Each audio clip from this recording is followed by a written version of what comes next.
Well, thanks guys for doing this Long Holloway Power Hour special. As you know, I am Andrew from Amphlett Reviews. I've been doing the Long Holloway series of movies recently, and I am very impressed. And I'm joined here today by a wonderful collection of Hong Kong enthusiasts from the Hong Kong Cinemas Circle. If you guys want to introduce yourselves very quickly, just say what you're all about, and then we can dive into this Power Hour. So, Leon, if you want to start first. Okay, I'm Leon from Hong Kong and Beyond YouTube channel, and I also have with my wife and partner a podcast, which is the HKB podcast. Been doing it for about 3.5 years, the videos, and the podcast for just over a year.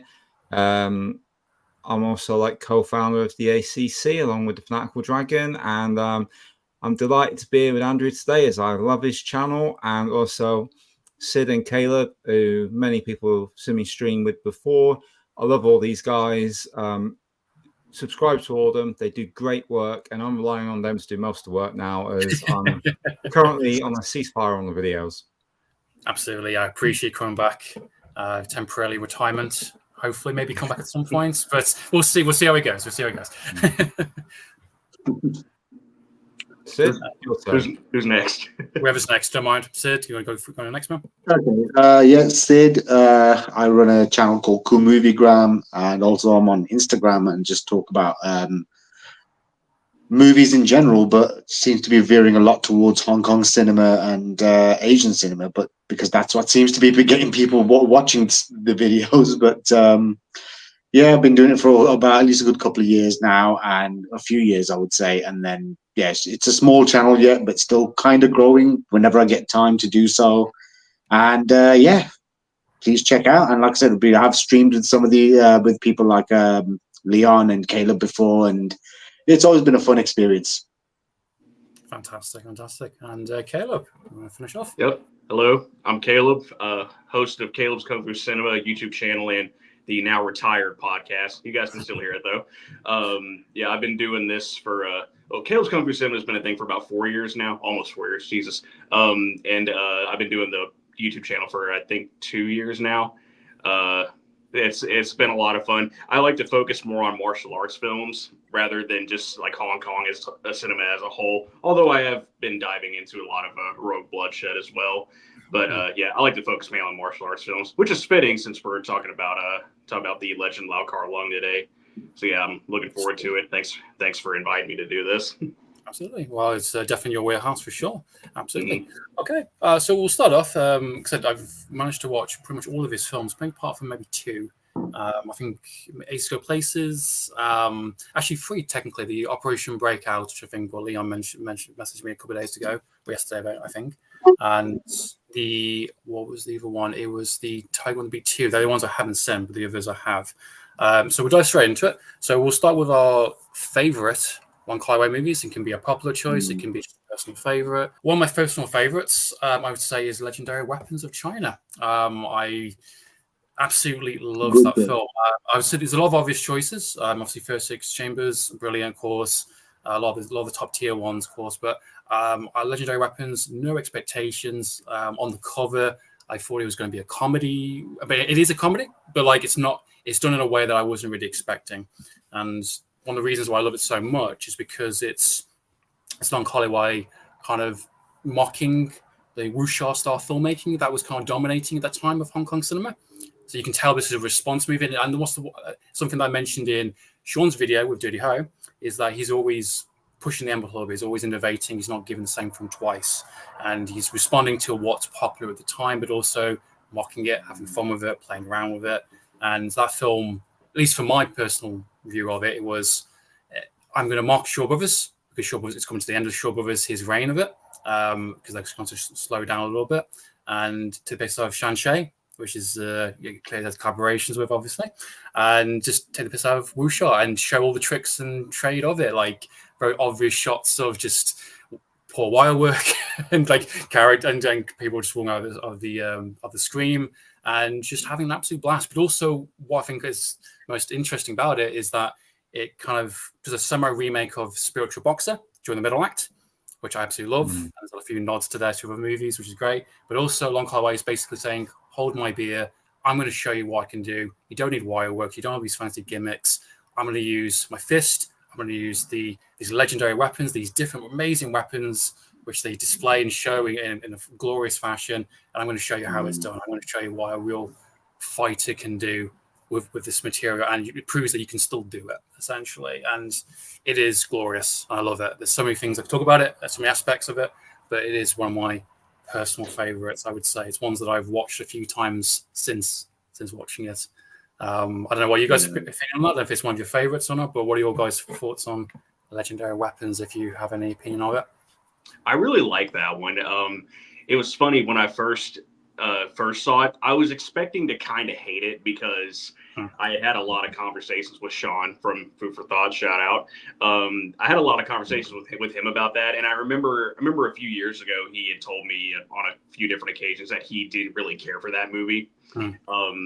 Which and he and I have pretty similar tastes, and so I was thinking, okay, if he doesn't like it, I may not like it that much either. But I ended up caving, and I bought the Blu-ray that 88 Films had released, and I actually ended up really liking the movie. I do still have a gripe, and it's been a gripe ever since I saw the movie, which is the whole like really drawn out, elaborate con sequence that they have with Alexander Fusheng. Yeah, I didn't really like that whole sequence. It's way too long, and it just gets really silly. If it wasn't for that scene, I would call it a perfect movie. But I don't know. I just don't like that scene. But the rest of it is really good. I love the choreography. Like the choreography was surprisingly good for me on the first time watch, and I love the final fight between the brothers, Lau Kar Leung, Lau Kar Wei. That's such a great sequence. But yeah, I do like that one overall. And what do you guys thought? Am I strange then, Sid? Because I would really like the comedy stuff with Fusheng. It really puts a smile on my face. I agree. Yeah, absolutely. I think it's awesome. Yeah, it's not that I'm not saying it isn't funny. It is. It did make me laugh, but it was just one of those things where it was funny until it wasn't. That was just how I kind of perceived it. I know what happened. You watched Cameroon Connection the day before, didn't you? No. I understand. It's a very long sequence, and if it's not clicking with you, then maybe it's going on for too long. Completely understands that some things because it just gets drawn out way too much. To me, I think. I actually, to be honest, when I first saw the movie, I saw the dubbed version on I think it was Warner Brothers VHS in the UK. It was called Legendary Weapons of Kung Fu. Okay. And that was the original export title. And when I first watched it as a kid, me being someone like when I was younger, and I thought that it was like, for me, it just felt really odd. I thought they just put this bit in here. I thought it just seems a bit odd that they had this one comedic scene. Overall, the film had a lot of great kind of gags and stuff, and had like good mix of comedy as well as like martial arts and everything. And even the choreography was really good. But then at that time, I wasn't that well versed in a lot of other Hong Kong movies. I mean, I'd seen a lot of Jackie Chan, a lot of Sammo Hung, and even when it goes up to John Woo and the Heroic Bloodshed movies. But then I think when I got introduced to other parts of Hong Kong cinema, when you get to see a lot of films like, for example, when you delve into the Wong Jing kind of like side of things, Stephen Chow kind of movies. But then after that, when I watched it again, it just kind of like, I didn't mind the Fusheng's kind of like attempt at being this kind of shill imposter kind of person with the fake intestines and everything. And I just thought it kind of like, I thought, you know what, that was very kind of like expected of Hong Kong cinema. But then for me, my personal favorite is still going to be, I think, 8 Diagram Pole Fighter. For me, it was just like a perfect, like, serious note, because the fact the whole thing of the film was that it was changed from like, I think Fusheng was meant to be the lead actor of the actual film, but then he sadly passed away because of a car accident whilst driving to the actual Shaw studio, and then so they changed it from being something completely different. But it had a very somber, a very kind of like just a eerie kind of dark feel to it at the same time. And for me, I mean, as much as I loved like films like Heroes from the East was really good, Martial Club is a classic.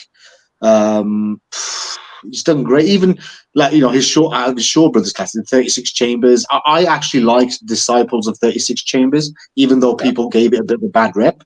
I actually enjoyed that one more than Return to the 36 Chambers. And My Young Auntie, I mean, it was a bit, yeah, but the fights were really good. You know what I mean? It was kind of a good, silly movie. Even Lady is the Boss was pretty good as well.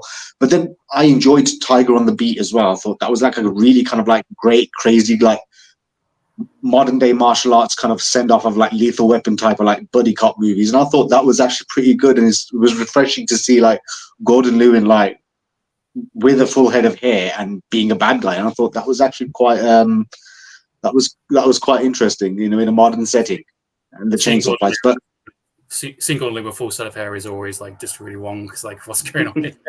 It's not like it's like in Heroes of the East, because I imagine because it's the same year as 36 Chambers of Shaolin.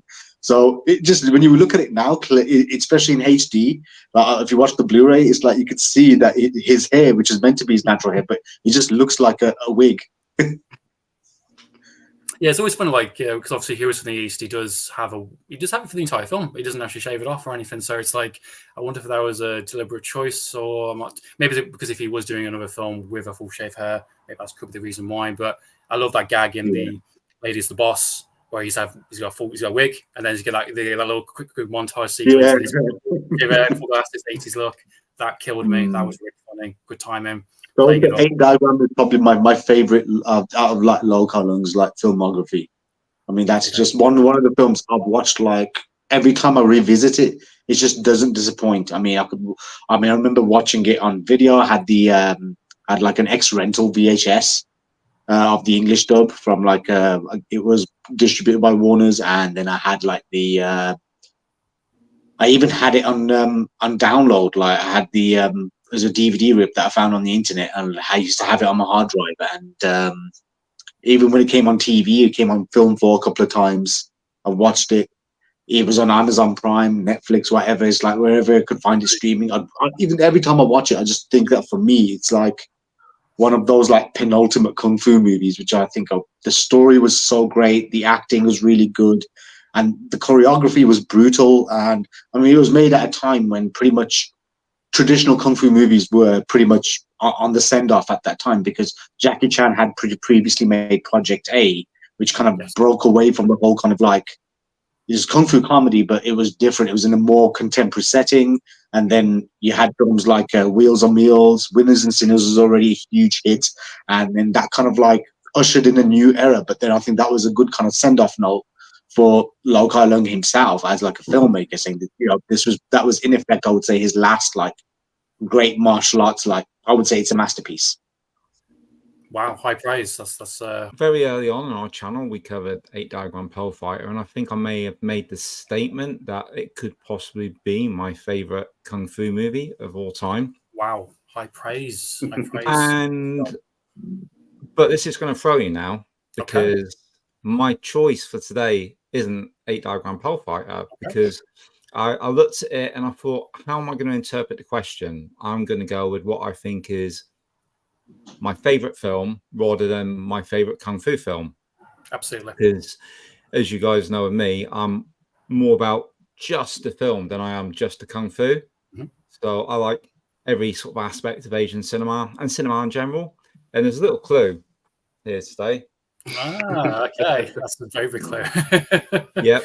The 36 Chambers of Shaolin, I think, because I've got such a history with it, you know. It was, like Sid said, those Warner releases. It was one of those ones. There was quite a few of them. I remember. Do you remember the orange spines that they had and the fantastic artwork on the cover, Sid? Yeah. And I picked it up. I think it was in a store called Trago Mills, and they had like the 36 Chamber of Shaolin on sell through. I'd seen it once on rental, and then I got my own copy, and I just watched it.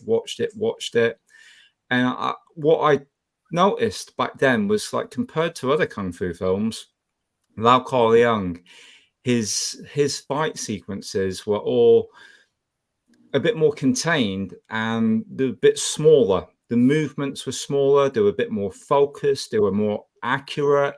There was more of a pause to show the impact, you know, and then the reactions.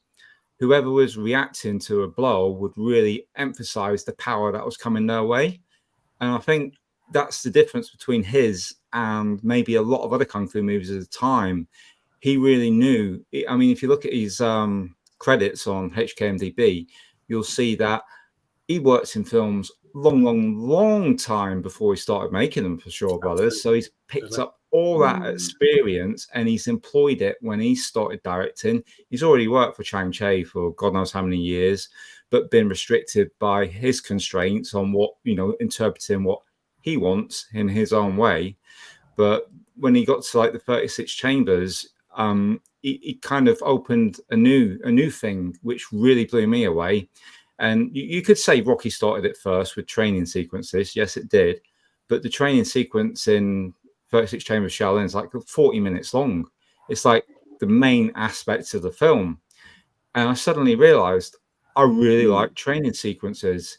This is what's sold me, seeing his journey, seeing that you can struggle, you can try harder. And eventually, if you pursue what you want, you'll achieve it, by hard work. And that resonated with me, that in life as well as in film, and it's stuck with me ever since. And I can't count the amount of people I've shown the 36 Chambers of Shaolin to, not even kung fu movie fans, and they've absolutely loved it. And a lot of these films I haven't watched for a long time. I know they've been like reissued on Blu, and most of mine have been sat on a shelf, and I haven't gone back to them yet. Some of them I have, quite a few, like Heroes of the East and whatnot. But when I think back, what stands out, I would say 36 Chambers of Shaolin for me all the way. But if you would ask me again and you say, which is your favorite Kung Fu one, it probably wouldn't even get top 2 or 3, because I think fights in some of these other films are possibly better. Interesting. Yeah, it definitely is a staple film, just from, obviously coming into quite late into Hong Kong cinema myself, and just kind of watching it for the first time. It was mind blowing. I fully agree. It's a real powerhouse film. It's a bulk of the film is this training sequence. It is a person that doesn't know how to fight, has to learn. Yeah, it's incredible. Yeah. Have any of you ever watched that TV show Wu-Tang: An American Saga? No. I watched it now. I heard about it.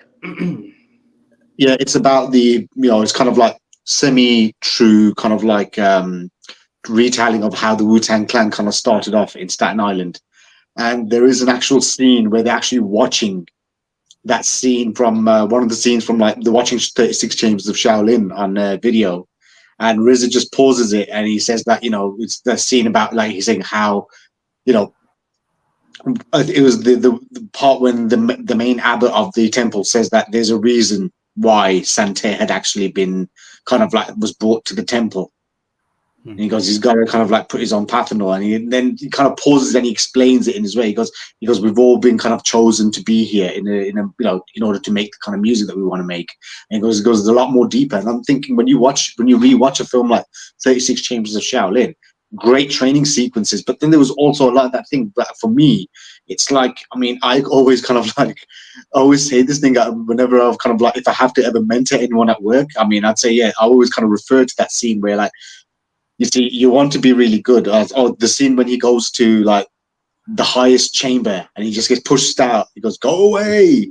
How many times you read the sutras? Go away! And he just chi blasts them out. And he goes, "That's the highest form of kung fu you'll ever see." I'd say, in order to get there, you'd have to learn from the basics. You have to start from the basics. And I'm thinking that's like, there's so many great lessons in that film. Great training sequences, but there's also a lot of hidden meaning from that movie about the martial arts and just the kind of philosophy that it kind of embodies as well. I think it's just absolutely fantastic.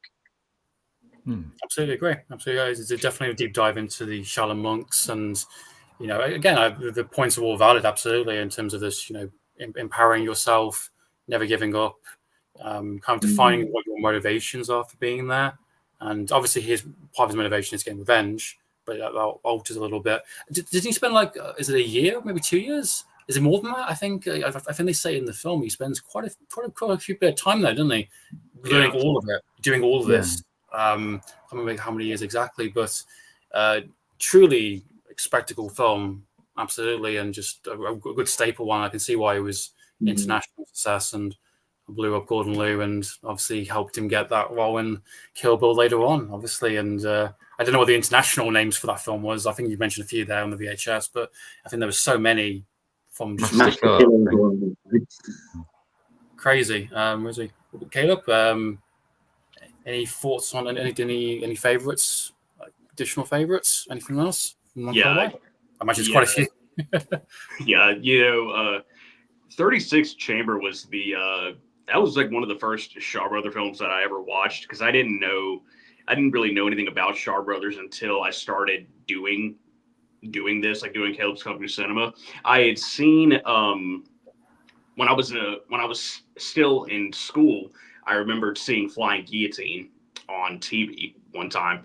It was on the El Rey channel. I don't know if you guys are familiar with that, but they would occasionally show like some old school kung fu films on there, and I saw Flying Guillotine. Didn't realize it was a Shaw Brothers film, but then when I started doing this and I learned about Shaw Brothers, I think 36 Chamber might have been the second one that I watched, because the first one I watched was Five Deadly Venoms.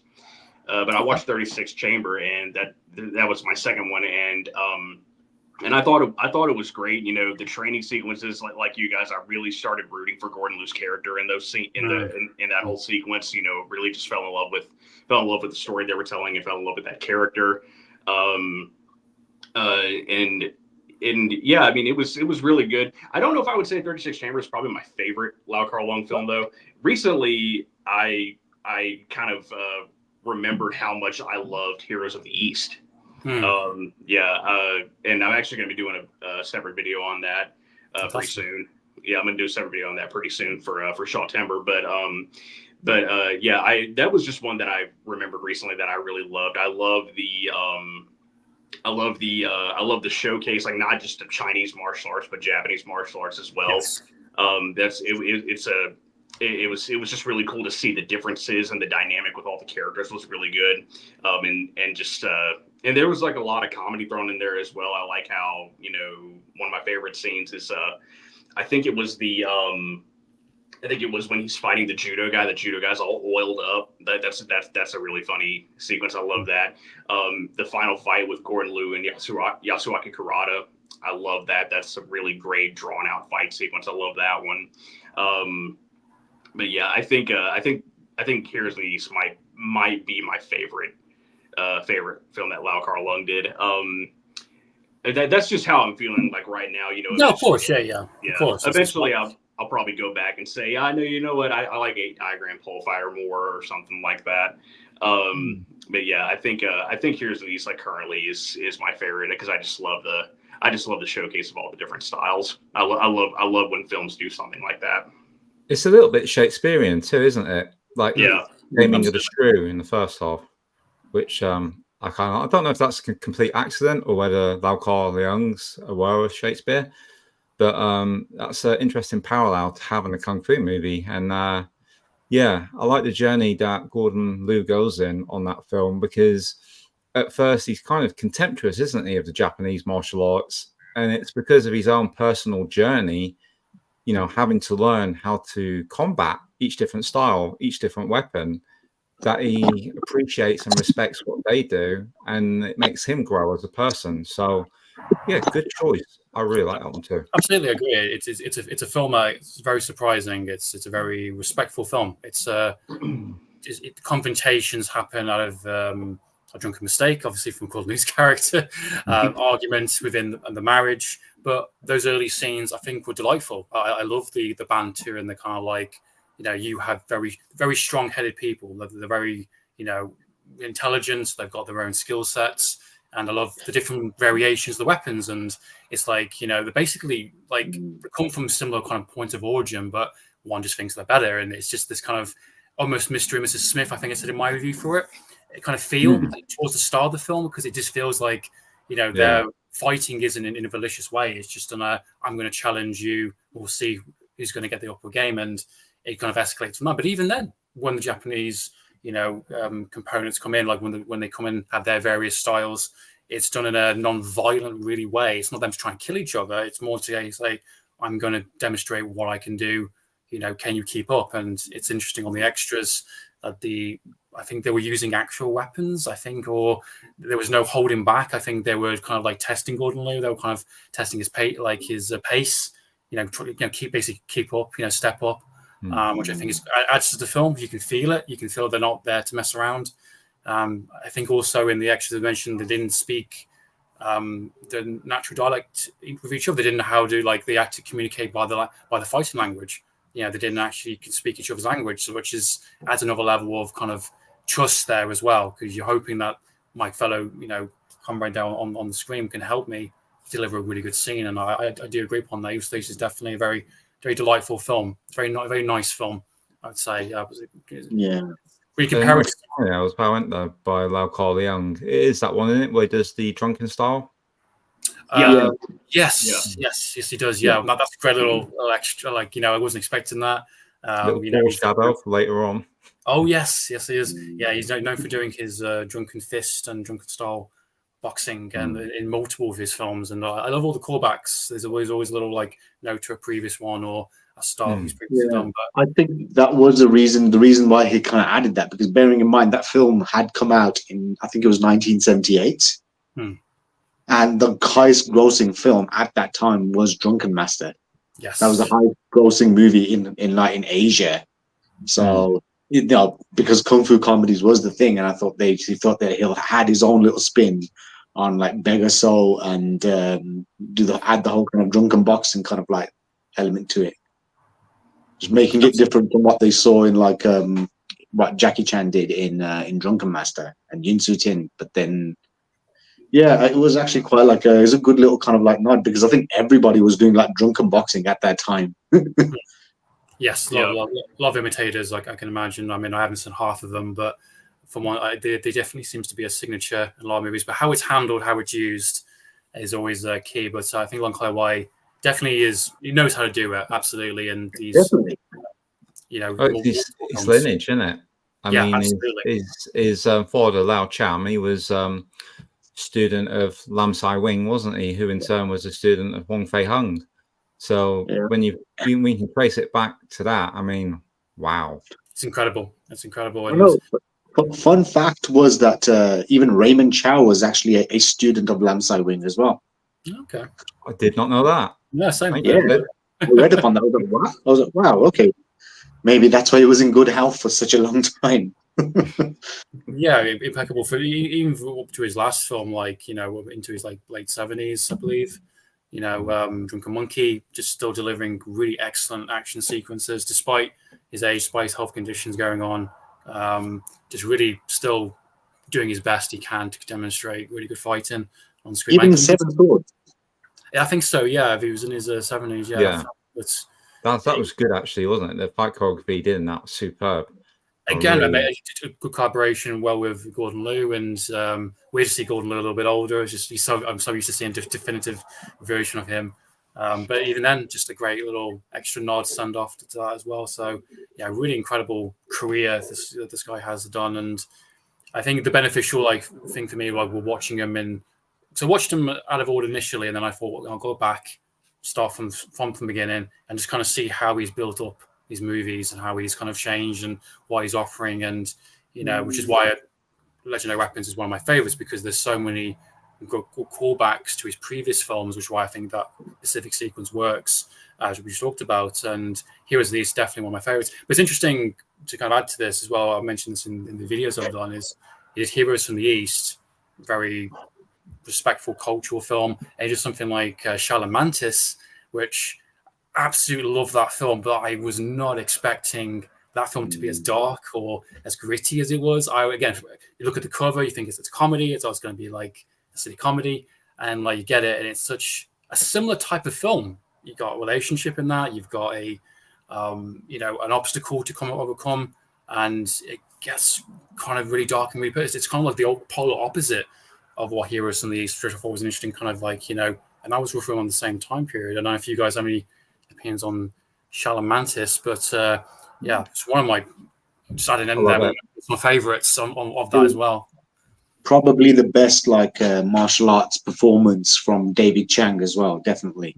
I love how restrained he is. He doesn't show we know he can do it, but you don't see it for a while. It's what are they going to do? Because they show it a little bit at the start of the film. I'll just kind of demonstrate a little bit toe to toe with Gordon Liu, a little cameo. And then it's no, I'm not going to show any of the skill sets until way late into the film. So it's a lot. I think I may have mentioned before on some other stream that for me, Shaolin Mantis like a short version of Game of Death. Yes, And, yes, it is absolutely the two the stages suit that he has. absolutely. It's like parallel to like Bruce's tracksuit, isn't it? But Yeah, absolutely. There's some good instead of parallels. going up, we're just going through room to room. Yeah, and different members of the family, different weapon styles. Yeah, I just really got to invest. That one for me was just easily could have said that Legendary Weapons or that. Really got to invest. I also kind of really enjoyed like Challenge of the Masters, which I think was like was actually quite a good like serious Wong Fei-hung movie. That was actually pretty. Like Gordon Liu was great in the film, and even Chen Kun-tai was really good, and it was just a well-made movie. And even him playing like the bad guy, like Lau Kar Leung playing like the main kind of like antagonist in the film. You can't say with Chen Kun-tai, Shaz is going to go nuts. She loves Chen Kun-tai. What are you thinking?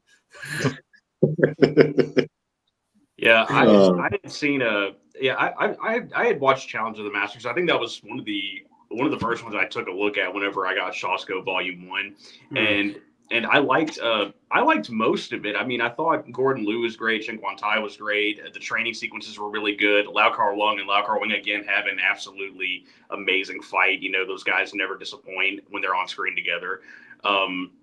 But I mean, I think if there's like one thing about that movie that I didn't really care for, I would probably say the sport aspect of it. It was just kind of, I would have liked them to go out on like a big fight rather than, them just playing a game together. I don't know. It's just, they did kind of a similar thing with the unrelated film, but Jackie Chan's Dragon Lord was kind of the same way. It's like very sport oriented, and that's probably just something that I would have preferred them not do. But it's still an enjoyable movie. Yeah, it's a very impressive. First film, I think. Yeah, no, it might. I think it's a Spiritual Box. Might be his first film, potentially. I think. Yeah. Apparently, but very impressive. Just just to seeing from his very first film, going from entry to entry, it's like you can see what the building blocks are, and sometimes less more in places, and I kind of appreciate that. Just because I know what he's capable of, I know what the big players are later on. So it's nice to kind of see humble beginnings and just kind of and one of the things I love about these films and then this director is that this family unit, this bringing back a lot of the same actors he does constantly and a lot of the same people, and it's great to see them going from smaller roles to bigger roles and get their own main leads.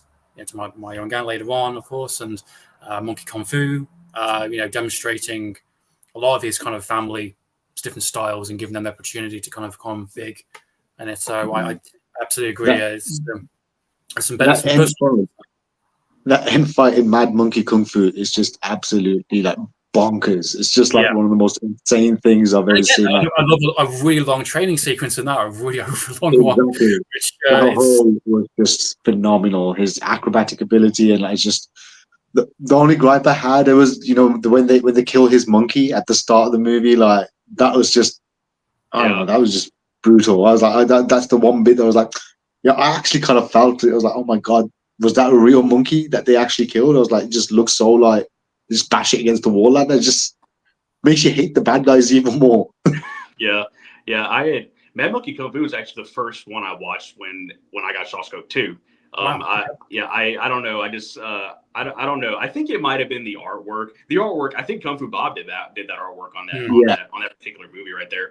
I don't know. I think it was the artwork. I was flipping through it and I just saw the artwork for Mad Monkey Kung Fu and I was like, oh wow, this actually looks kind of fun. I think I'm gonna watch this one. Posters are so colorful and they're so bright, imaginative because they got to sell you. You got to sell someone an image without even wearing the title, without even knowing any kind of footage. If you can get an image. He made Fearless Hyena 2 look like a good movie with his artwork. And Fearless Hyena 2, but even I'm like, ooh, I'm tempted by it. No, wait a minute. I didn't fall for that. It was. I'm over the poster for this.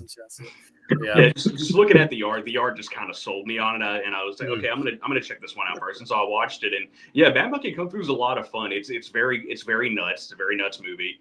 The monkey part almost took me out of it too. Much like Sid, I didn't really care for that. The whole thing with with Karahui's character, I did they kind of went in some directions I didn't expect them to go in. It's like with her character and stuff like that. But I do love the training sequences too. I mean, Lau Kar Leung and Xiao Ho have great chemistry. They make a really good pair.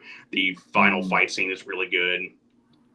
That's Mad Monkey Kung Fu was a very impressive one for me too. No, before we get into the ones that we're less keen on, yes, I just want to throw this out there because it's a personal favorite fight of mine. How does everybody else feel about the fight between Gordon Liu and Johnny Wang in Martial Club, the one where they go down the alley and it gets that's fantastic. One of the best. Was one of my favorite fight scenes, like from Shaw Brothers movies, without a doubt. That's just like, it's just so well executed. It's just so amazing. It's just similar to Heroes of the East. It's a very not as much confrontation. I mean, there is it's more like sportsmanship kind of things. Hey, two rival kind of schools. It's not necessarily got a traditional villain, and it takes a few risks. It's a 2-hour movie as well. It's like, wow, 2-hour movie. There's no real villain. You're kind of having different various fight scenes, and obviously some of the line dance stuff, which is always great to see. I love all of that kind of stuff, and yeah, it's a very respectful film. Surprisingly, it's like kind of old school kind of shenanigans a little bit, but it's not. We don't in a vicious way. It's not done in a nasty way.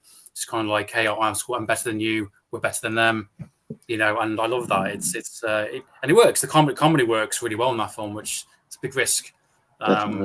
Relying on that. So yeah, definitely a very impressive fight scene for sure.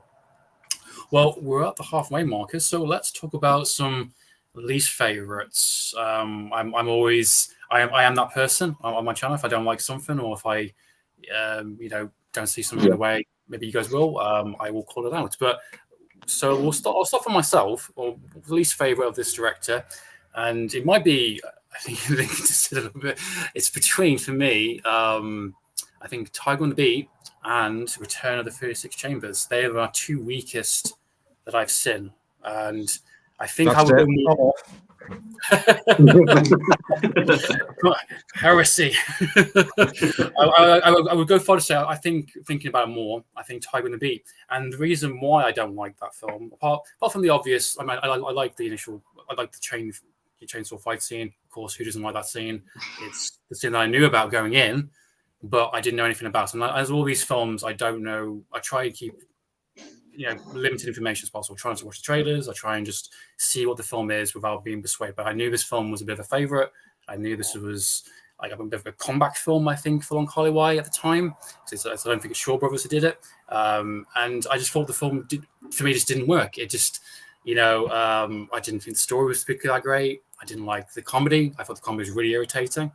Chung Yong Fat, I love Chung Yong Fat, but my God, if anything outside of John Woo, I just get really frustrated. I know he's comes from a comedy and romantic background. Absolutely, I know I didn't know that initially from some of the previous videos beforehand, but I don't like the two combined, rather it's separate. Yeah, I think what I've determined, and which one I did my video for, is I think that actor is fantastic when he's used appropriately. If the material is good, if the comedy is good, the action is good, he is phenomenal. But for me, I think for that film, it did not work, and I was really kind of struggling to watch it. Gordon Liu's great again, just good nasty villain. Third act pretty fun, but I just thought it was a very typical police procedural film, very much responds into the Time-of-Life police story. Very similar. I think there was a film I watched a while back called City War. Also had a lot of similar cast. I didn't particularly like that film either. No, didn't. So there you go.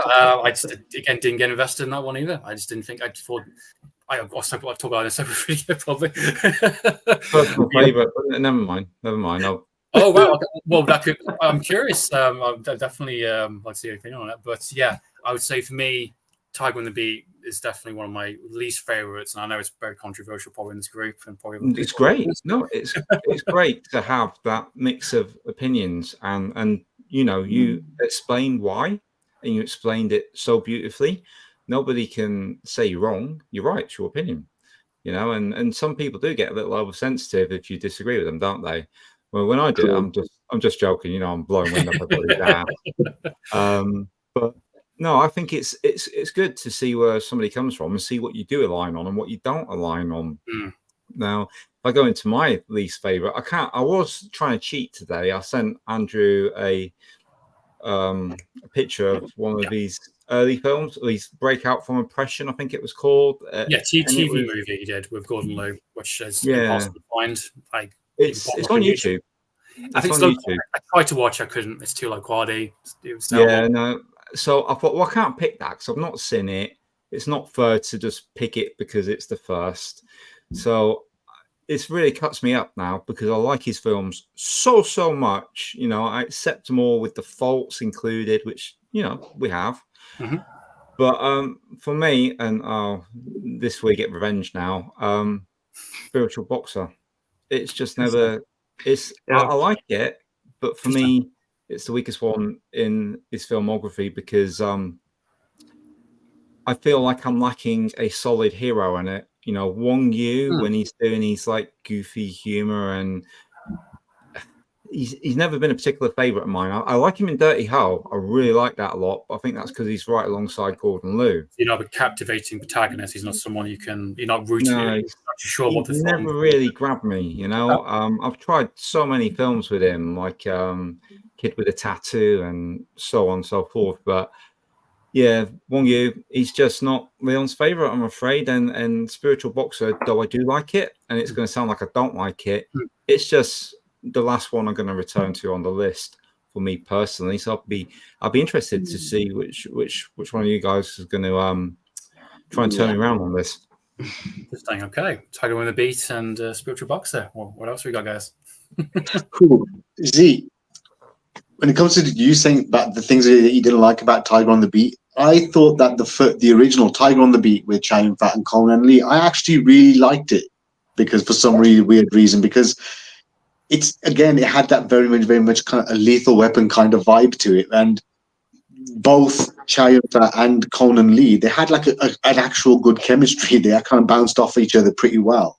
And they kind of worked. I mean, even when you watch it as like, for example, after you've seen like a bunch of like madcap, like Wong Jing and Stephen Chow type of movies, I mean, Tiger on the Beat, when you revisit, it's thinking, you know, it's not that bad. But for me, I would say the worst one, like for me, I would say my least favorite of Lau Kar Leung's movies. If you didn't like Tiger on the Beat, then you are definitely going to dislike Tiger on the Beat too, because I just thought that was like, Danny Lee was like, okay, fair enough. You think it was a safe bet to have him in the place of like Conan Lee's partner, Danny Lee. I mean, he plays a cop in every film. You know, he must have been born. Yes, he must have been born with a bloody badge and a gun, like, you know, and kind of, you know, when he was born in the hospital ward. I could just imagine.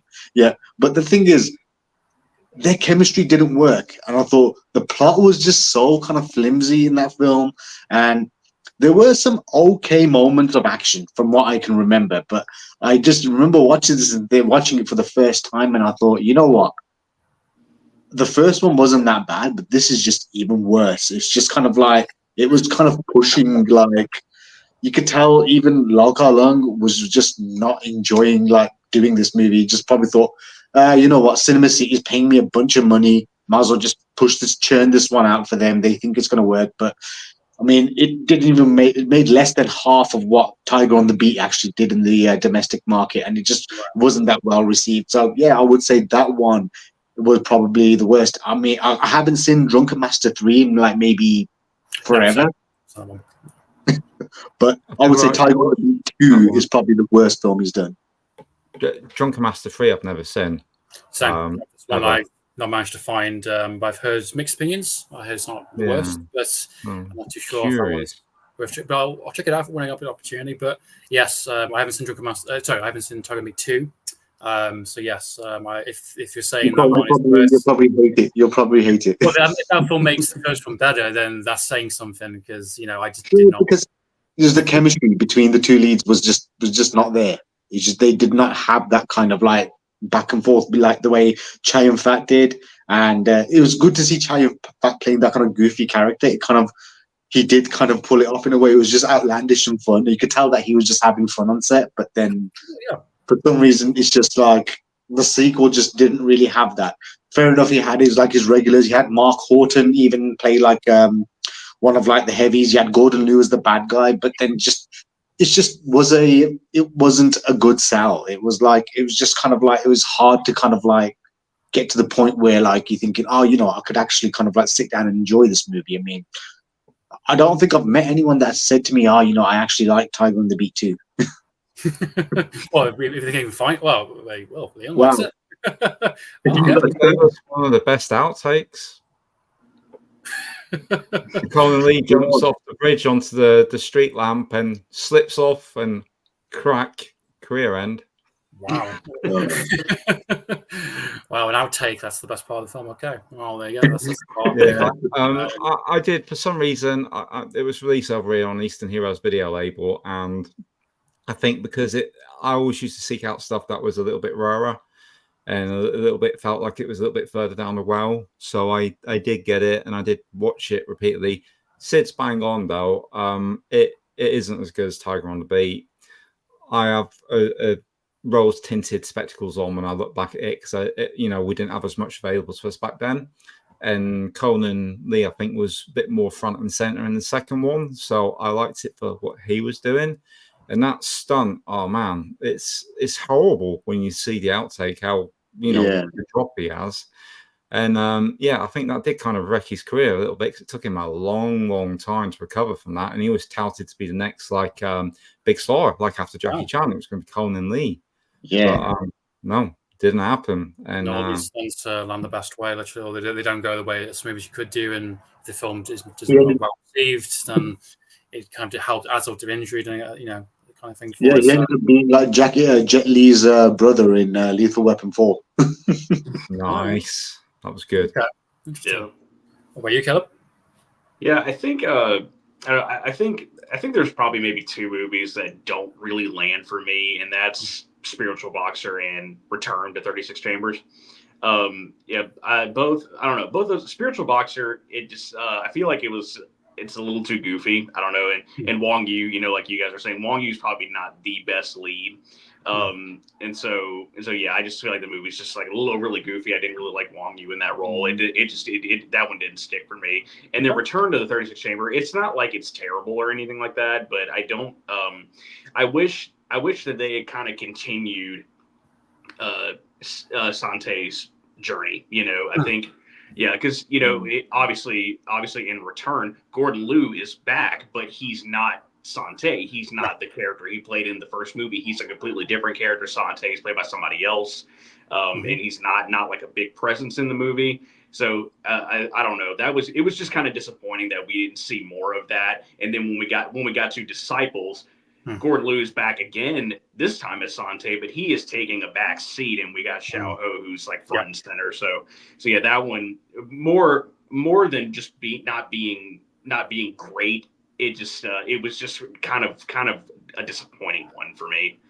So no, completely understand. It's toe and toe for me, and I agree upon those. Return, I think I think the idea of doing like a spoof of like, hey, we'll have an imposter playing him, but it's actually is Gordon Liu. That's quite clever. That's something I was thinking this could go one way or the other. And for me, again, it's way too silly, way too goofy. They have this kind of message in the film about this idea of when you go to the training sequence, and if I can't remember exactly what it is, but it's meant to be like you don't have to learn it. If you just have the right attitude, if you have the right treat it like a sport, or treat it like a gym or something. You can basically learn what you've learned from the film, from all these kind of training sequences, these chambers, and go off and defeat the bad guys. I just thought the message was a bit kind of convoluted compared to what the first one was. There was a potential there to be something quite special. I thought Gordon Liu playing a mock version of himself. Okay, that can go one way or the other, but no, I completely understand. It's very, very silly. Some bits work. I like him when he's pretending to be him, and he's like, and everyone's all the people helping him. That's funny. I like that. But yeah, once he got into the training sequence stuff and the chambers, I thought it was just like a disservice. I was like, wow, you're really like it's a step down, and it just did not work. And then he had a bit of a product, but yeah. ultimately didn't You know work. what's crazy about Return is that Return was actually a bigger hit in the domestic market than 36 Chamber of Shaolin. But, It actually did a lot better business than the first one. And I was like, what? I wonder why that's kind of crazy. I wonder if it was just the IP for the first one. Maybe it was just comedy were obviously quite big at that time. There's a lot of demand for comedies were quite big. So maybe it was a combination of the two. But I wonder what the marketing was for it. I mean, I imagine they would have shown it for what it was in the trailers. But if you're expecting the hard-hitting, gritty kind of like, second entries to part 2, and you go into this thinking, what the? It flashed me a little bit. So I didn't know it was a comedy. I actually thought it was a general part 2 continuation of the story. Yeah. And I was like, this is definitely not that. So so that was a bit of whiplash for me a little bit. But I understand that for sure. And I think Lingon was spiritual. I can understand in terms of the protagonist. It's very it doesn't have a traditional structure as well, I would say, about that film. It doesn't. It's very what's the best way to describe it? It's very kind of easygoing in a sense. It just kind of like has scenes, has conversations, has comedy, but it doesn't really feel like it's going much anywhere until Gordon Liu comes into it, and you get some really cool stuff with him, and then that's when the film really kicks up a gear.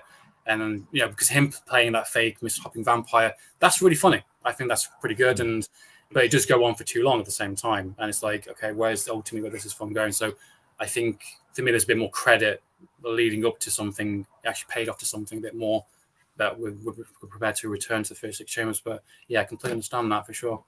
I actually really like it. It's actually one of my favorites, Return to 36 Chamber. Oh, really? Okay. Well, why is that exactly? I'm curious. There's nothing wrong with that, by the way. No, of course. It's curious, I know. I'm glad I have your blessing, though, Caleb. What it is for me is, and this is going to be odd now because I mentioned I'm more about the film than I am the kung fu. Yeah. But the kung fu in Return to 36 Chamber far outshines the kung fu in 36 Chambers for me. Wow. Okay. Yeah, the choreography is quite complex with the scaffolding kung fu and some of the acrobatics and the fight sequence. He's taken out a lot of people at the end of that, and it's really staged really, really well. And I think also when I kind of realized that it was a commentary on Hong Kong and the growth of its economy at the time, hence we have the scaffolding kung fu, because like scaffolding was used in the build of the skyscrapers in Hong Kong and was a massive industry. So he was kind of commentating on that and putting it into his kung fu movie and creating something a little different that hadn't been seen or done before. Now I appreciate what Caleb said. It's a bit of disappointment it's not playing Santa, but as Andrew pointed out, it's quite clever because he's having a little play on it. And this is one of those moments where, one of those films where I really do appreciate the humor. And although I don't like it as much as the first film, on its own level, some days I can put that one on and just watch it for the kung fu. And I find it really, really satisfying as, switch off everything else. I want some good kung fu with Gordon Liu. I'm not going to get it in that film. I'm not going to be disappointed. So although it's not my top, it's somewhere mid-level for me. And I know that's unusual. I know a lot of people got it down a little bit further, but hey, I'm unusual. I'm wacky. That's me. For me, I even though, to be honest, I've heard a lot of people they would always kind of like talk smack about like Disciples of the 36 Chamber, but I actually enjoyed that one. I thought that Still Ho was actually a really good kind of like, he was a kind of like a good protege for Lau Kar Leung, because he was able to kind of like used him in like Mad Monkey Kung Fu, My Young Auntie, Ladies the Boss, and all these kind of movies. But he was able to kind of like utilize his abilities in a lot of these films. And he kind of like, I think he did a really good job in that film. Him as like a young Fang Yu, and especially the whole kind of fight with the benches and everything, like the train sequences they had in that. I thought that was actually pretty like nifty, and I thought it was actually more. I enjoyed it more, maybe because it was Gordon Liu who was playing Sante again, even though he was sidelined. But I actually preferred that more. I mean, as much as I liked some of the choreography in 36 Chambers of Shaolin, or even Return of the 36 Chambers, my problem with that was that he just learned how to do scaffolding and he just kind of utilized it in the kung fu. I'm thinking, but what if, like, for example, if he was without any kind of like scaffolding near him, or if he never had the ability, how would he be able to use like kung fu the way? I mean, Sante is able to actually use anything as a weapon. He can use his own kind of kung fu, as you see him when he takes on Wilson Tong, and then subsequently goes on towards Lo Li at the end. But he's able to actually kind of fight and use kind of like martial arts history. But then the fact is, the guy was just a scaffold. I mean, to kind of decide to adapt it as kung fu, which was clever. But then you're thinking, how are you going to use that if there was no scaffolding around him? How are you going to do that in an open field? You'll probably get your ass kicked. Yeah, well, that's it. You just ruined it. It doesn't work. Yeah, very puzzling film for sure. Like, when you start overthinking it, and that's the problem when you start overthinking these types of films. It's like, oh no, this is when the film's breaking down. And you know, I think with that one, with Return anyway, it's like, I just think it's just weird to do a film in the first movie where it's like, hey, it's about the challenge, it's about spending years doing all these chambers, and then someone coming along, sort of goofing it, having a bit of fun. It's charming for like 5 minutes, and then it just becomes, to me, a little bit kind of annoying and a little bit like. I thought the comedy element was pretty good in that film, though. I thought it was actually quite funny, and Gordon Liu. It's like some of it really works. Like I was mentioning, like all the stuff when he's pretending to be him, and people. Yeah, that was actually quite a funny scene with the wires and like how he's cutting the wire off and going, "Oh yeah, look at me." Yeah, so all that stuff worked for me quite well. It was just the training stuff really major part was like kind of bringing the film down a little bit. But yeah, I think Disciples is not too bad. It's nowhere near the level of the first one, of course, but it's hard. It's probably maybe hard to compare it really. Like, it's a very different film. But it does have some of that kind of mean streak about it again. It is a little bit harder on some of the fights. Villains, I remember being pretty good. I remember liking the villains in that film. Another one that gets overlooked of, like, I would say, Lau Kar Leung, is, even though it's considered as one of Jackie Chan's best films, Drunken Master 2. Now, I mean, how would not mention that? I was going to, but Sid beat me to the punch there. Wow.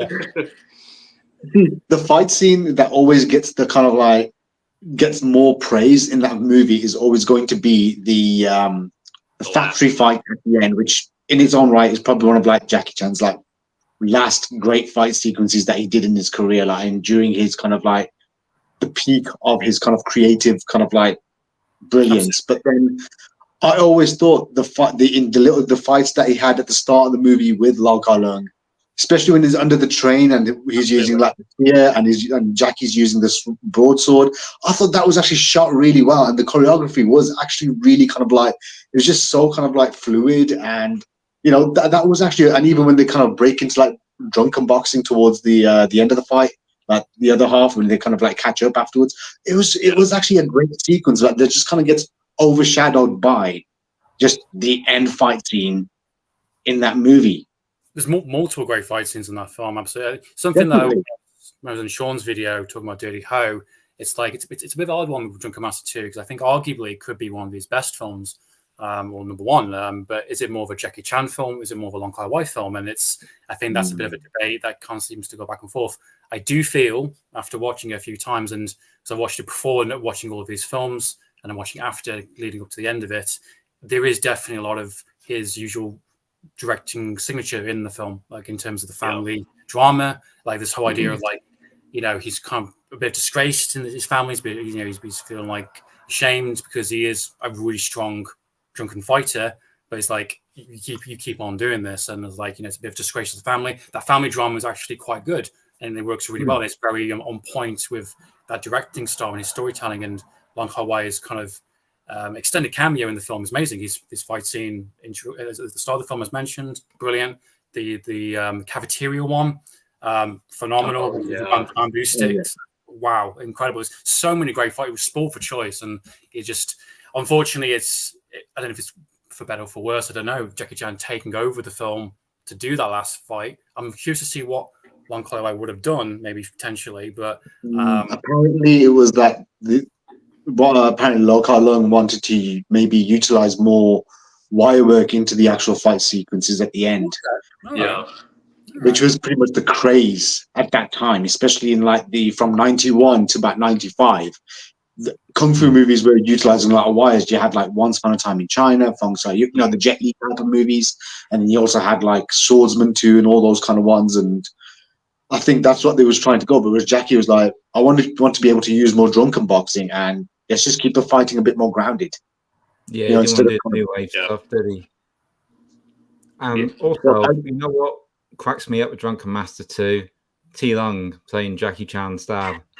Yeah. It happened when he was like 6. Yeah, it's strange, isn't it? But it's he does a good job. And boy, your mama. I think T Lung is what I think T Lung might be like, I don't know what, maybe at least 8 years older than Jackie. Definitely not old enough to be his dad, which no, he isn't. Yeah, which is funny, but they still, I still like the way they play off each other. It's very good. I mean, I would say, I obviously, as you guys probably know, I am a bit notorious for not liking the first Drunken Master that much. Okay. Yeah, I don't really care for it. Leon knows this. Leon and I talk about it a lot. I'm trying to have hypnotherapy to remove it from my brain. So thanks for perception, I think, you know, need to figure out what there's got to be some kind of safe to crack it. Yeah, I think I don't know. I just don't really care for the first one that much. However, Drunken Master 2, I think that is a perfect movie. That's just me. I think it's perfect, you know, and I think it all worked out for the better that Jackie Chan took over because it still ended up being an incredible movie. Yeah. However, I do often wonder, you know, what could have been if Lau Kar Leung had, you know, really stuck to his guns and made the movie that he wanted to make there. And you know, in a way, it's a little disappointing, you know, that we couldn't really see his vision. We got Jackie's vision, but hey, that doesn't mean there's anything wrong with Jackie's vision. There's still enough there from the director's kind of like signature in the way you can definitely tell he's been a part of that film and he's made his mark. Absolutely. I'm surprised by the comment of the he wants to do more wire work because obviously like Revolutionary Weapons, he's kind of mocking that kind of stuff. So I'm curious to see. Maybe I'll do a little bit more digging on that and see if there's a bit more reasonings for it. I don't know if it's been mentioned. Or maybe you wanted more of an old school one, old school kind of vibe, it's where more reserved fight. Absolutely, because Jackie wanted the crazy stunts. He goes insane in that, and you can tell from the outtakes and everything else where it like just really hurting himself for his art. So yeah, maybe that's a bit too much for him potentially in terms of the director. No, because I think an interesting point was that originally the main bad guy that he was meant to be fighting at the end should have been that Ho Sung Pak, who was relegated to a side role because he got injured when filming that fight scene, and that's when Ken Lo came in. And according to Mark Horton himself, had said that he was meant to have had like a one-on-one with Jackie Chan, but then after when Lau Kar Leung had actually kind of like decided to quit because he belonged to the same unit as Lau Kar Leung, being his student. So he had kind of like that never got to happen. Interesting. Oh yeah, it's strange that, isn't it? Because there wasn't many injuries on Lau Kar Leung's sets. You know, they might have done kung fu fights where they had like 20 to 30 movements in a single shot, but there wasn't many injuries. Whereas on Jackie Sammo, Yuen Bu films, there'd be serious injuries all the time. Gets hurt all the time. Going way over budget with his films constantly, just taking a long time. Okay, because everybody knows he has had an on-screen duel with Jackie in Drunken Master 2, worked with him. He's done an on-screen duel with Sammo Hung in Pedicab Driver, which was he did. Phenomenal fight scene. Amazing. Phenomenal fight scene. But has he ever done one with Yuen Bu? That's what I'm trying to think. Have him and Yuen Bu ever kind of? I don't think so, but you mean not that I know of. Might be more familiar with it, maybe. I wouldn't. I'll tell you what, if anybody's watching this and you know, because comment down below. Well, in blanks at the minute, and I don't think there is. I don't think so either, personally. No. But just so I know where Jean Pignon's directory goes with his films, I don't think he would have had the chance to do maybe that kind of collaborative kind of effort. But if I could be wrong. Maybe when he did some stunt work in a short film or something, then doubling somebody, possibly, who knows? Yeah, potentially. Yeah, somebody know. Sure. Well, it is coming close to the hour. Well, it is past the hour marker now, so I am very thankful for you guys joining on this video with me and kind of closing off the Long Hollywood series of videos I've been doing, and it's been great to hear all your thoughts and opinions on all these interesting films. For sure, best and least favorites for sure. So thank you again for you guys for doing this. I do really appreciate it. And for everyone who's watching, please comment down below, absolutely, and just kind of see what your favorites are and least favorites, and create that discussion, absolutely. So I'll end it off with if you guys want to say anything upcoming on your channels, anything happening, if you guys want to present it here, and then we'll end it there. Okay, so there won't be anything on our channel for a while, but keep your eyes peeled, because I have planned for Christmas an ACC Christmas special, which all the guys are hopefully going to send me some videos for. I'm not going to give the details away now, because obviously we're stopping doing videos and we want it to be a surprise. But the podcast will continue. We've got a new segment coming up for that. I just posted something today, so if you check HKB podcast on your Instagram, then you'll see what that's going to be, and hopefully that'll be a lot of fun. Other than that, Andrew, thank you very much for having me today and dragging me out of retirement, which has only been a couple of weeks. Yeah, I'll look forward to doing this again when I've recovered from, well, I'm going in for operation, but yeah, when I'm recovered from that, hopefully you guys will see fit to have me again if I'm not too annoying. Always welcome, absolutely. We definitely get you on another streaming for sure. Caleb? Subscribe to Caleb's Kung Fu Cinema and follow me on Instagram, all that stuff. I've got a couple of I'm starting to do a lot more movie reviews now that I've got this. Now that I'm doing this new format on my channel, so I got a couple of Shaw Brothers videos or movies I'm gonna review rather. Got that coming out. I have another live stream in mind that hopefully Leon is still on board for. We can talk about that a little bit later. Not retired yet. Yeah.